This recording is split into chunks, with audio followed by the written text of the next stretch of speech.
Hi friends, అందరికీ good morning. చూడండి boss, మా కరెంటు బిల్లు చూడండి ఎంత తక్కువ వచ్చిందో.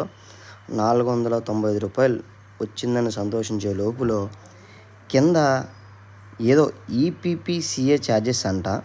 ఇంటర్నెట్లో చూస్తే ఫ్యూయల్ కన్జంప్షన్ సంథింగ్ ఏదో ఉంది. మనం ఇంగ్లీష్ మీడియం కదా, తెలుగు మీడియం కదా, మాకంత ఇంగ్లీష్ తెలియదు.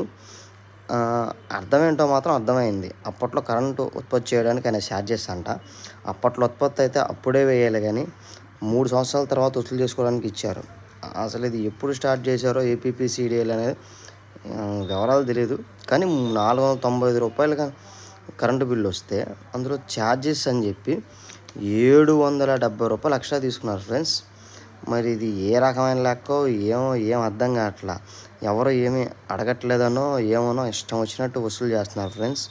మీకు కూడా ఇలాగే కరెంటు బిల్స్ వచ్చినాయా? మీరు ఎవరిని అడగరా ఫ్రెండ్స్?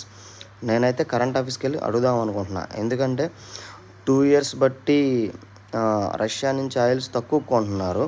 మరి తక్కువ కొన్నప్పుడు కరెంట్ ఛార్జెస్ తగ్గాలి కదా. వీళ్ళేంటి ఎక్స్ట్రా ఛార్జెస్ చేసి జనాల దగ్గర ఎంత దారుణంగా తీసేసుకుంటున్నారు. ఎవరో డబ్బులు ఆపడం ఏంటి, దాని గుడ్డలు జనాల దగ్గర ఈబీపీ ఛార్జెస్ అని, ట్రూ అప్ ఛార్జెస్ అని, ఈ ఛార్జెస్ అని, ఆ ఛార్జెస్ అని బాధడం ఎక్కడి నుంచి నేర్చుకున్నారు. కానీ ఫ్రెండ్స్, జనాల దగ్గర మాత్రం బాతున్నారు. వీళ్ళు ఫ్రీగా ఇచ్చేదేమో కానీ ఈ రూపంలో ఒక్కొక్కరి దగ్గర నుంచోబెట్టి మరీ వసూలు చేస్తున్నారు ఫ్రెండ్స్. చూసుకోండి ఫ్రెండ్స్, ఫ్రీ కోసం ఆశపడితే ఉన్నది ఉంచుకునేది రెండు ఊడొచ్చేటట్టు జనాల దగ్గర వసూలు చేస్తున్నారు ఫ్రెండ్స్.